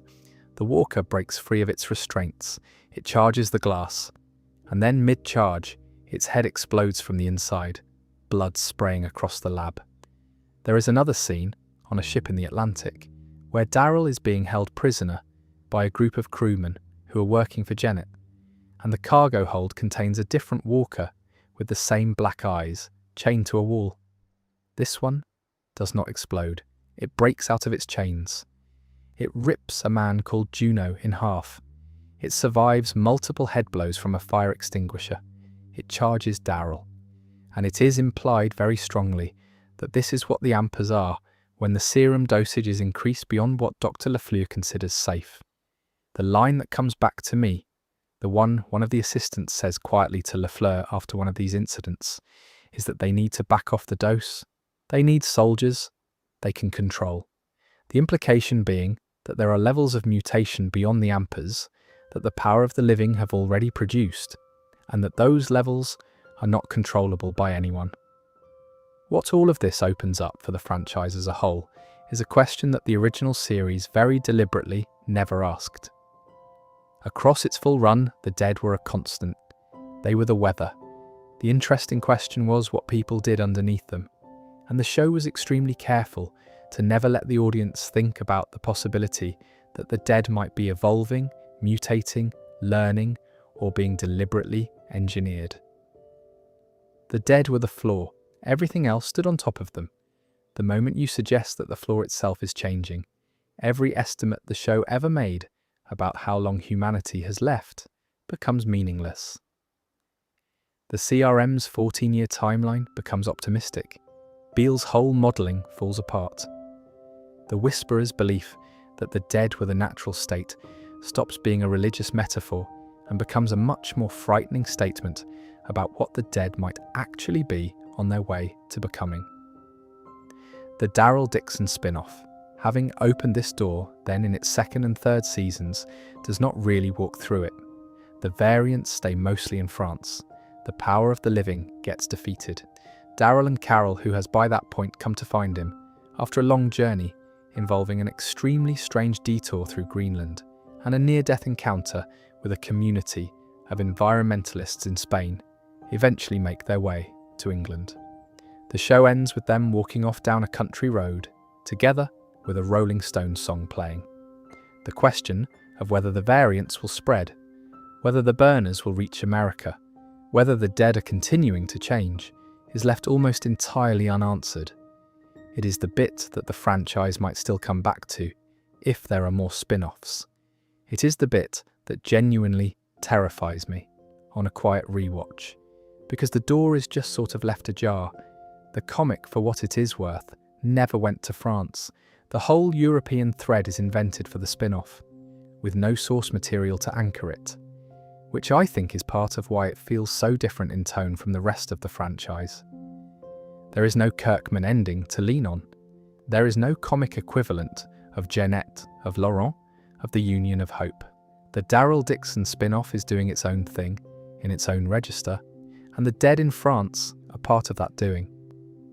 By the time France happened, the cast of the original show was scattered across 3 continents and 4 different television series, which seems like a good moment to try to assemble a map of where everyone actually ended up. So one of the strange things about the Walking Dead franchise, as it currently sits, is that there is no single show you can point to that contains all the characters you care about. The original series ended in 2022. Since then, the various people who survived it have been scattered across 4 different spin-offs, which have aired in different years, on different streaming platforms, and which mostly do not cross over with each other. If you want to know where Rick is, you watch The Ones Who Live. If you want to know where Daryl is, you watch Daryl Dixon. If you want to know where Maggie and Negan are, you watch Dead City. And if you want to know about most of the rest of the cast, you watch the original main series and then sort of squint at the implications. I want to spend this section just walking through where everyone actually ended up, in roughly the order I can keep track of in my own head, because I think a lot of people who liked the show but who didn't follow the spin-offs have a slightly hazy sense of who is still alive and where they are. There are a lot of them. I will probably forget at least one. That is okay. Rick Grimes, the main character of the original series, ended The Ones Who Live in a Field outside Alexandria, getting off a CRM helicopter, walking toward his daughter Judith, who is wearing his old sheriff's hat and his Colt Python on her hip, and his son RJ, who he had never met before because RJ was born after Rick was taken from the bridge. Michonne is with him. They have just spent 2 seasons of television exposing the entire frontliner command and forcing the Civic Council to take oversight of the military. The CRM has been reformed. The Civic Republic has free movement now. People can come and go. They can join the city. The world the show ended on, in The Ones Who Live, is genuinely the most hopeful version of itself that the franchise has ever depicted, which I think is partly a reward for the audience that stuck with it that long. Michonne is with him, obviously, because that whole spin-off was about getting them back together. She had spent years searching for him after the bridge. She had ridden through fog with 2 chained walkers behind her, holding a katana, looking for a man she had been told was dead. She had a son she had never told Rick about. She had spent the entire time refusing to believe he was gone, even when the evidence said he was. The whole spin-off is, in a real sense, a love story about a woman who would not give up. Judith and RJ are at home in Alexandria. Judith, who started the show as a baby Rick had to carry in a sling on his chest, is now a teenager. She's been raised by Michonne, and in the absence of her mother during the search, partly by Daryl and Carol. She knows how to use a katana and a revolver. She is one of the most quietly heartbreaking characters in the late run of the show, because everything you see her doing as a child is something that was either taught to her by people who are now dead, or that she figured out on her own, because the adults in her life were busy fighting. Daryl Dixon is in England. Last I checked, although the Daryl Dixon spin-off has been hopping around Europe for 3 seasons now. and might end up anywhere. He went to France looking for something.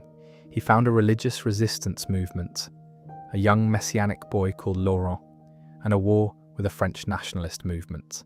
He met a nun called Isabel, who he had a complicated, very Daryl relationship with.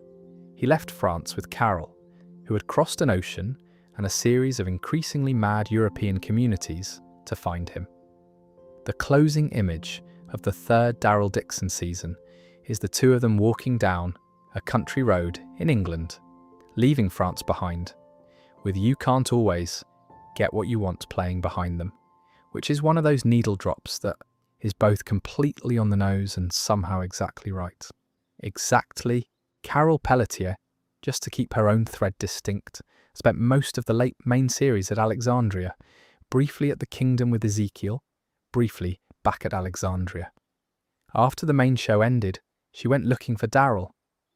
The first stretch of her European journey, which is genuinely one of the funniest things the franchise ever produced, almost by accident, involved her manipulating a plane pilot called Ash into flying her to Europe under the false pretense of looking for her daughter, surviving a near-death encounter in Greenland with a community that wanted to use Ash as a sperm donor, then arriving in France and trying to talk her way into Janet's organisation by pretending she wanted to kill Daryl herself.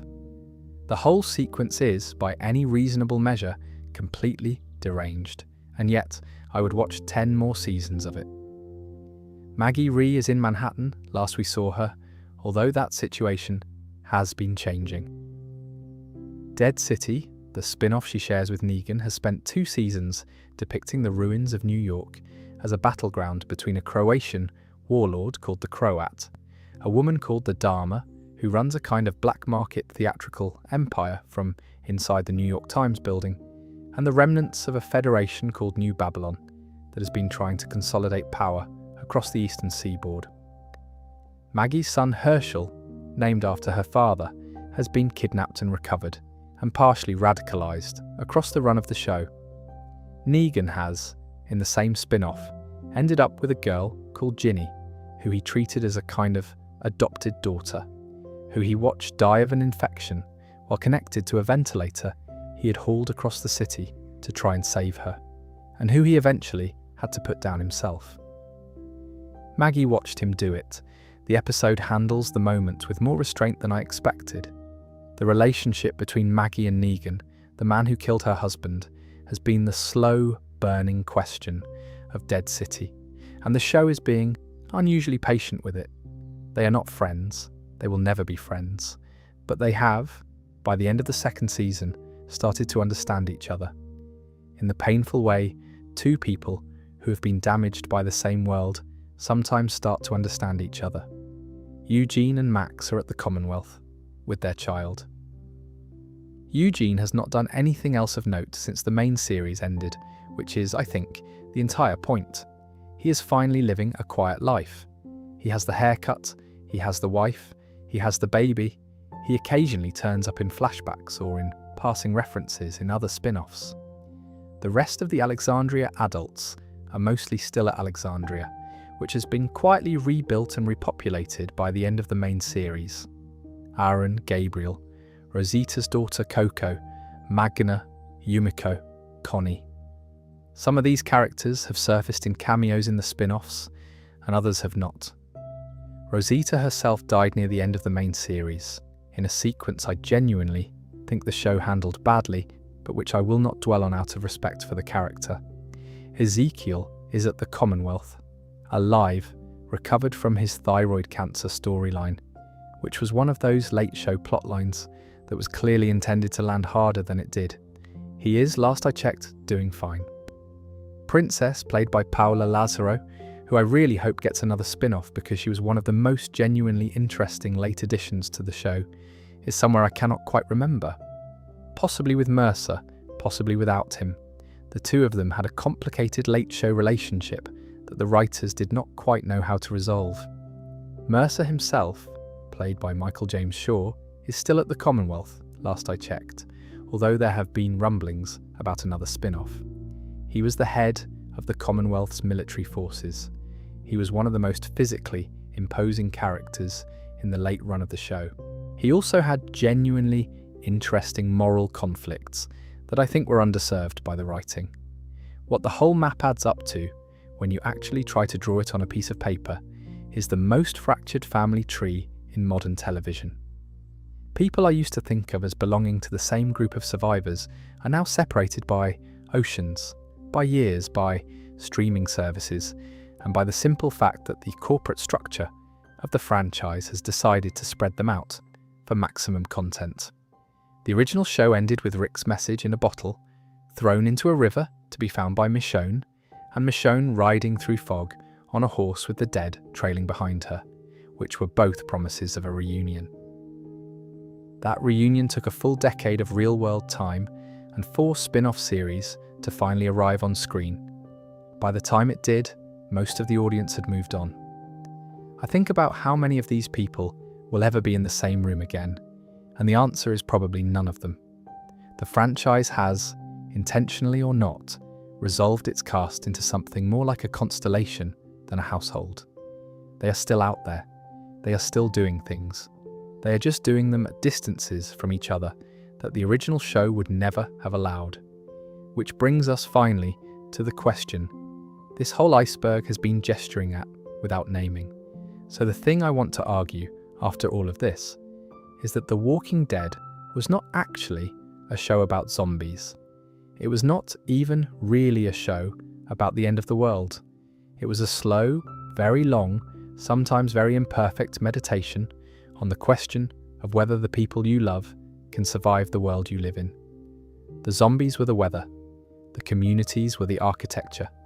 The thing underneath everything, the thing the show kept returning to, in different framings, with different characters, across different decades of its run, was always the same question. Can love survive a system that punishes it? And the show, after a great deal of stalling and avoidance and detours into the wrong kind of plot, eventually arrived at an answer. The answer is given in the final minutes of The Ones Who Live by Michonne in a shipping yard outside the Civic Republic, while she is killing a woman called Pearl Thorne. Thorne is a former CRM officer who has decided over the years that love is the kind of thing that doesn't work in a dead world, that you have to let go of the people you came from, that holding on to them is what gets you killed. She tells this to Michonne, who has just spent 2 seasons looking for the man she came from and refusing to let go of him, and Michonne listens to her say it, and then she says, calmly, almost gently, "Love doesn't die." She kicks her sword off the ground into her hand. She gets under Thorne's guard. She drives the blade into her chest. She says it a second time, like she's making sure Thorne hears it before she goes. Love doesn't die, and the show, in the structure of how it ends, agrees with her. Once you decide that this is what the show is actually about, the recurring images all start to line up. Herschel, the old farmer in the early seasons, telling Rick that what makes you human is who you fight for. Carol in the back end of the show, telling Daryl that the people they were before got burned away, but they are not ashes. Rick in his Civic Republic apartment, scratching letters to Michonne into the glass screens of dead iPhones because he could not be caught with paper. Michonne on her horse, riding through fog with 2 chained walkers behind her, looking for a husband she had been told was dead. Judith on the porch of her family's house, wearing her father's old hat, telling her mother on the radio that she always knew Rick was still alive. None of these images is about zombies. All of them are about love refusing to give up at a moment when, by every reasonable measure of the situation, it should. The title of the final spin-off is doing a fair amount of work here too. The Ones Who Live, in the framing the show eventually arrives at, is not just a label for the people who happen to have survived the apocalypse. There are plenty of people who have survived the apocalypse in the show who, by Michonne's definition, are not really living. The Civic Republic, in its doctrine of security and secrecy, is full of people who have decided that the price of staying alive is to stop wanting anything you cannot keep behind a wall. The Frontliner Command, which destroys cities to keep its own city safe, has decided that surviving the next generation is worth abandoning every connection you ever had to the people outside the wall. The French nationalist movement around the power of the living, which mutates the dead into soldiers, has decided that the way to save the future is to weaponize the past. The whisperers, walking with the herds with skins on their faces, have decided that being a person was always the disease. All of these are arguments for survival without love. All of them in the show's reckoning are forms of giving up. The characters the show actually cared about by the end are the ones who kept choosing the harder thing. Rick, who blew up a bridge to save his friends from a herd, and then spent 6 years in a hidden city writing letters he could not send.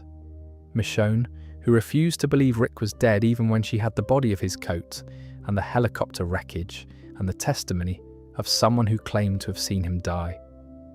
Daryl, who crossed an ocean for reasons he himself could not entirely articulate.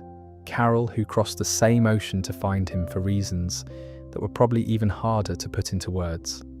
Maggie, who lost Glenn, and then somehow, despite all of it, found a kind of working relationship with the man who killed him. Not because she forgave him, but because she eventually decided that destroying him would not bring Glenn back, and that she had a son to raise. Eugene, who lied his way across a continent, and then spent the rest of his life learning how to deserve the people who had protected him. Negan, who never quite stopped carrying his wife's bat. Carl, who in the late seasons of his life kept arguing that the war they were in was not worth fighting, and who tried, in his last conversation with his father, to convince Rick that there was still a version of the world worth building. The reason the show outlasted every other zombie property of the same era, I think, is exactly this. Sud Nation came and went. Fear the Walking Dead limped through 8 seasons of diminishing relevance and ended quietly. The countless imitators that arrived in the wake of the original show's first season have, almost all of them, been forgotten. The thing that kept The Walking Dead in audiences' heads, even through the long stretches when the writing was uneven, even through the corporate decisions that broke the audience's trust, even through the cast departures and the showrunner shuffles and the late season unevenness, was that at its best the show was not really about the dead at all. It was about the specific kind of stubbornness that makes a person keep building a wall around a community after the last wall fell. It was about the particular type of love that you only really notice in the people who keep showing up. I want to come back, before we end this, to the opening image of the Iceberg.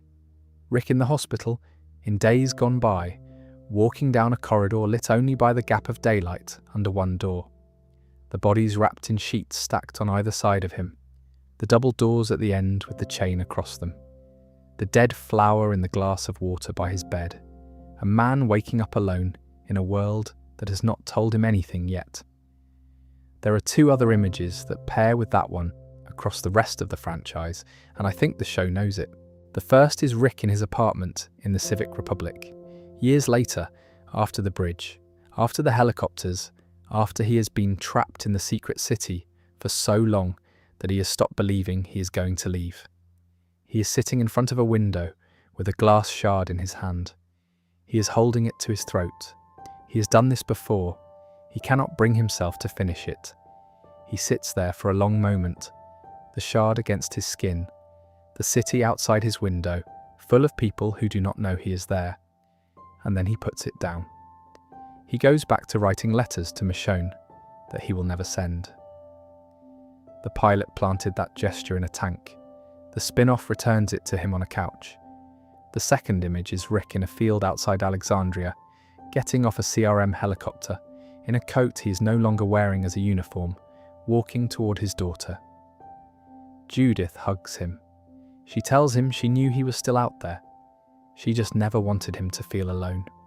Rick admits that he thought he was, before realizing he wasn't. RJ asks if he is the brave man. Rick touches his son's hat, the same hat that has belonged to him and to Carl and to Judith in sequence, and tells him to just call him Dad. They hug. The CRM helicopters fly overhead, carrying supplies to other communities, which is the work the Civic Republic is actually doing now. the work it had refused to do for so long.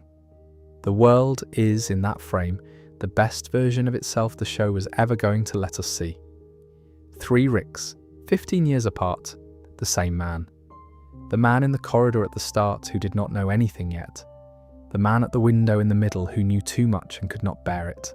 The man in the field at the end who came back. The show, in its strange, uneven way, kept arguing across its full run that those 3 Ricks were the same person. That the thing that survived from the first to the last, through all of it, was the part of him that loved someone. The part Herschel had named back at the farm. The part that decides who you fight for. That is the iceberg. That is the bottom of it. There is somewhere underneath all of it a man in a hospital bed with a dead flower in a glass of water beside him, waking up alone in a world that has not told him anything. And there is, on the other side of everything that happened to him, the same man in a field walking toward his daughter, alive. Anyway, thanks for staying with me through all of this. It is the kind of show that rewards patience, I think, and the kind of show that holds up better in the slow reading of it than in the dramatic moments. If you nod it off somewhere in the middle, no harm done. The dead are still out there. The ones who live are still doing their work. And I will see you in the next one.